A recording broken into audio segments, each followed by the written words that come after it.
Hi everyone, happy Dental Hygiene Month. My name is Elizabeth. I have been a hygienist for the last 10 months. I am so excited that AflexX Arm Assist is having a raffle. I have actually been following them for the last 2 months, contemplating if I should get one. I know I have been in situations where I wish I had a third arm right that second, if it's either having a patient that mouth breathes while using the Cavitron. I currently work in 3 offices Monday to Friday, and I think the neat part is that I can take it from one office to another. I'm gonna go ahead and show you guys of one of the offices where I think I would definitely benefit from using a third arm.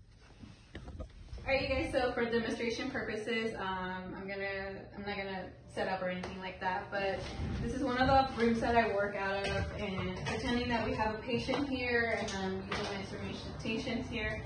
If I have to go in suction, I have to go ahead and lean over them, grab it, and then go ahead and use it. So what I'm trying to get rid of is this repetitive motion of me grabbing the suction and like straightening my sides. So this is where like the third arm would come and help me a lot. So especially when I'm using the Cavitron, like I said, and also if I'm trying to work on the upper right quadrilateral molar and the patient is just breathing through their mouth, it's me having to put the mirror aside, having to wipe it, or putting the suction in as someone trying to clean their teeth. So that is why third arm would be a benefit in my everyday life.